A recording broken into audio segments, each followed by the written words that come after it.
there's a realization that goes hand in hand with anything you could ever want. And it's that nothing in life is simply deserved. Success has never been about entitlement or what you feel is owed to you. It's about what you take. See, every cause has an effect. Every journey has its milestones, and every victory has a beginning. And right now begins yours. Not in some blown-up cinematic Hollywood sense, but in a decision to separate from your past, your mistakes and misconceptions. They are not what you are made of.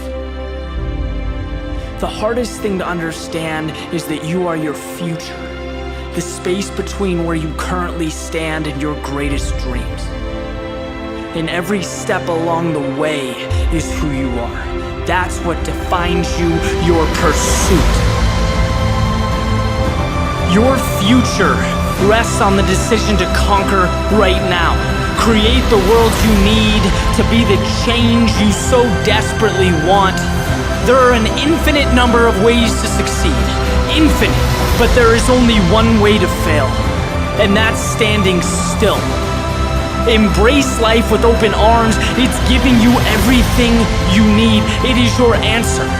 The narrow existence right in front of you is not life. Life is the opportunity outside your door. The pure ecstasy of moving day in and day out towards your dreams, towards your ideal existence.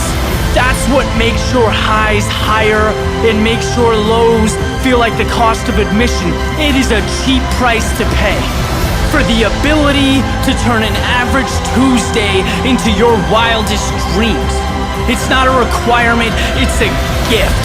You get to see how far you can go, how much you can achieve, and if you want it bad enough, you will step on your limits like they are a never-ending staircase.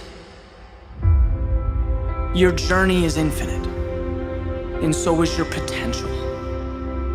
What you want is not behind, it is not who you used to be or what you used to do. It's your very next step. But let me ask you this. Do you think if it was a life or death situation, right? Say you needed water to survive, would you give up after looking for 3 hours and coming up empty-handed?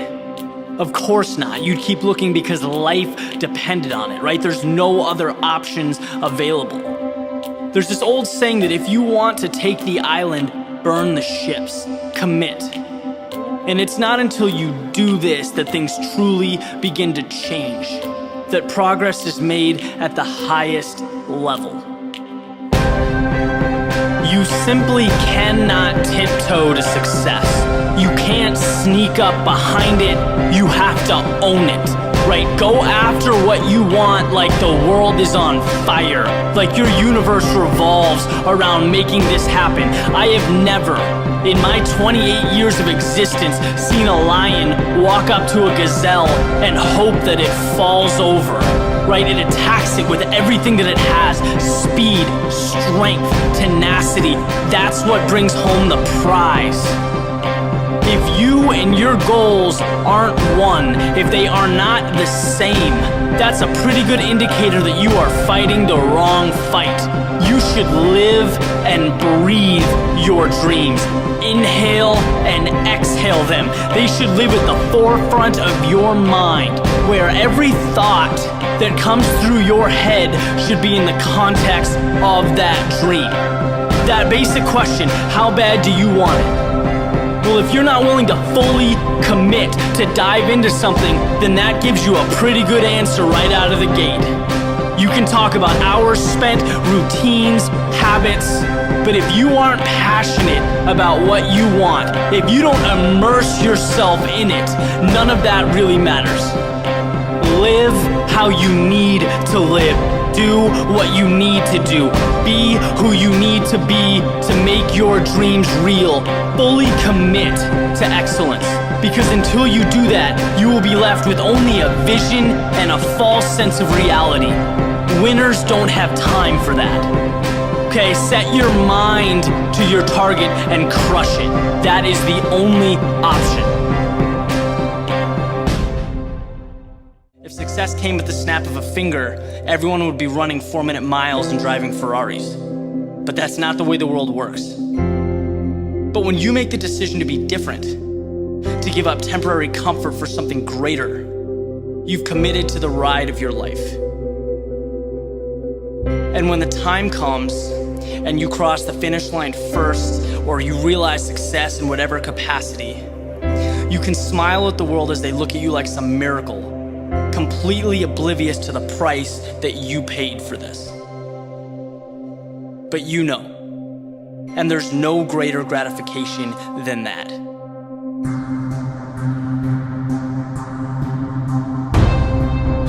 It's been said that it takes 10,000 hours to perfect your craft.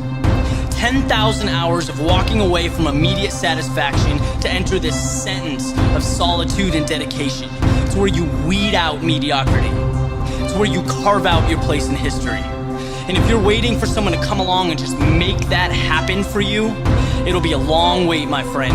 Because it's your flame, and if you don't keep it lit, it will die. And a flame can be a fragile thing. Weakness, doubt, uncertainty, failures, they all want to put it out. And if you're not bigger than your body, they will. Trust me, you'll fail. Time and time again. It may not be until your 100th attempt that you even begin to see success. But if you don't have the foresight and that persistence to see past the bumps in the road, you will never know. That relentlessness, it's how you separate yourself from the people that feel sorry for themselves and watch the world from their bedroom windows. But that's not what you signed up for. Nothing good falls into your hands. It's why every day is so important. Think of every hour as a piece of paper, right? By itself, very little weight, very little significance. But committing to the grind every day causes each piece to stack up. And before you know it, you've transformed yourself and your ability. And that's what people don't see, that stack being built piece by piece. What they see is the finish line as it's crossed one by one. They see 30 seconds. They didn't see 10,000 hours. But you did. It's why you hold your head high. It's why you can smile to yourself when people talk about you, quote unquote, being born with talent. It's why you're looking at them from the podium.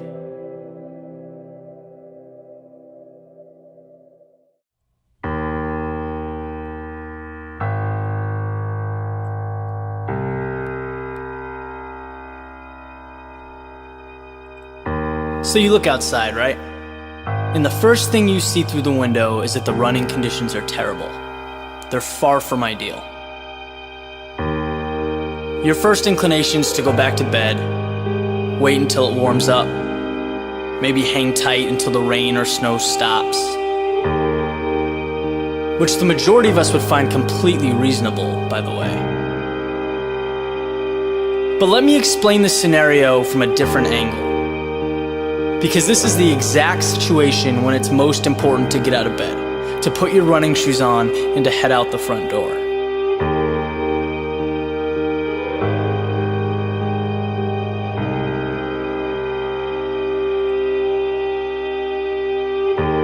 There is an undervalued benefit that comes from putting yourself in an uncomfortable situation, from forcing yourself to be just a little bit irrational. When you look at those who have been successful, what separates them is that they do things and they make sacrifices that others would not.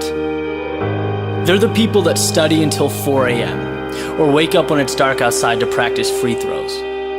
Whatever the specific skill set may be, the pattern is always the same. They were willing to pay a price that most wouldn't. They wanted it just a little bit more.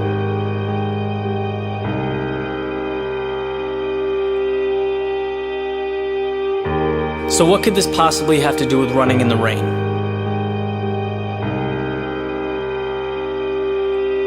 It has everything to do with it.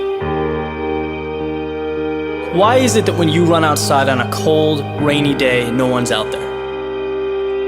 It's not because you're doing anything that, in itself is great or heroic.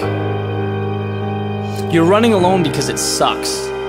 It sucks to run in the rain, right? To have cold wind blowing in your face. That's not relaxing or enjoyable. It's uncomfortable. But you're out there when everyone else is warm inside, and there's value to that.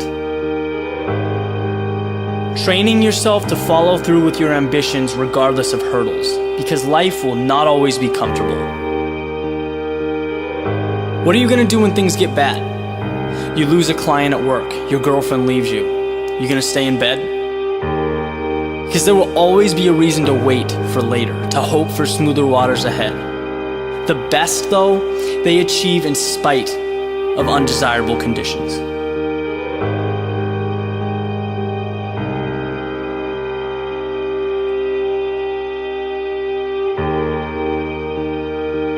Then, suddenly, meeting your goals has become a habit, not something left up for chance.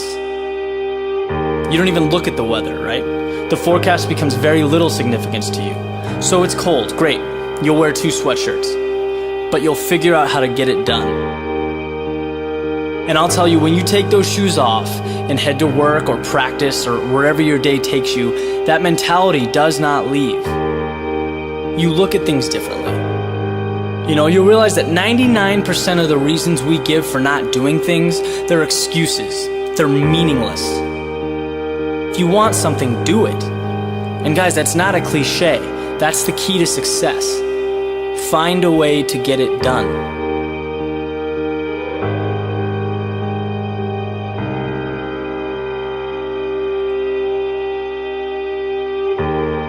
And the best part, when it's finally 72 and sunny and the world is outside ready to run, you'll have lapped that place so many times that you're not even on the same level.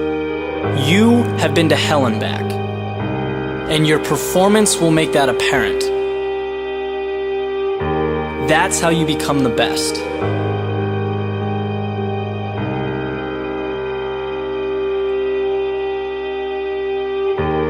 So is it just a run in the rain?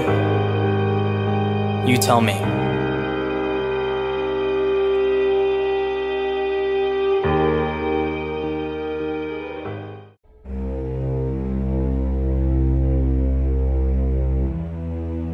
All things of value come with a cost.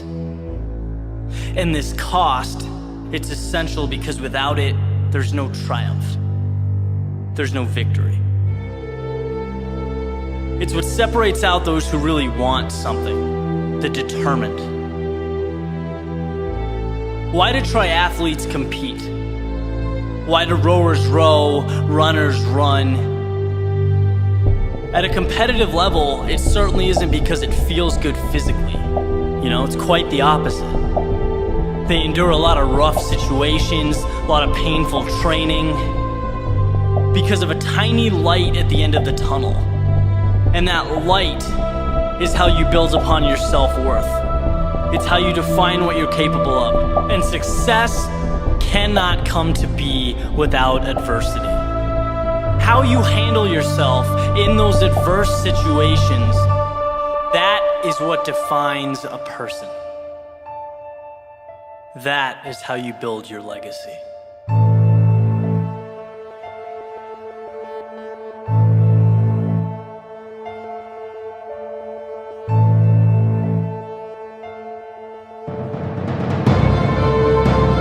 There will come a time when it hurts, when you have to ask yourself if it's worth it, and consciously avoid quitting and turning to an easier approach.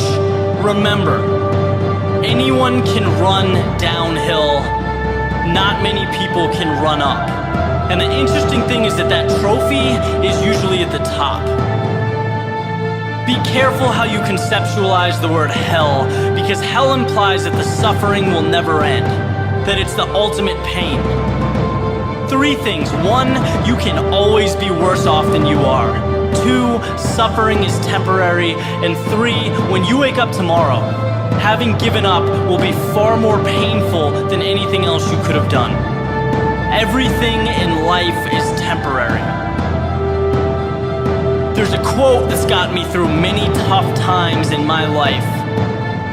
And it's that pain is temporary, but quitting is forever. Oh, and how true that is. I can still remember the times in my life where I know I had more to give. That stays with you. But how bad your 2K test hurt, how bad you wanted to sleep before a final exam, the pain in your body during the final stretch of a race, that all dissipates. That becomes pretty meaningless looking back. It's the results that matter. It's the results you remember.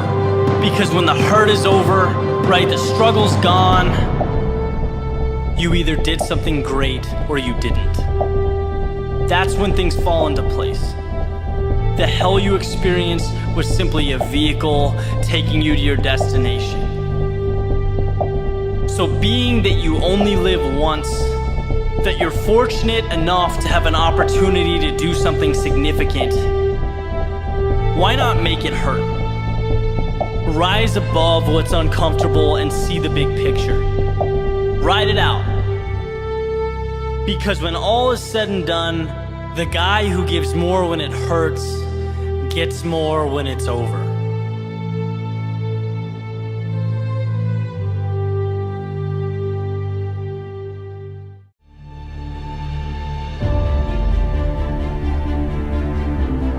Some build, others tear down. Some take risks, others critique the risk takers. Some pursue the infinite, others settle for a life of limitation.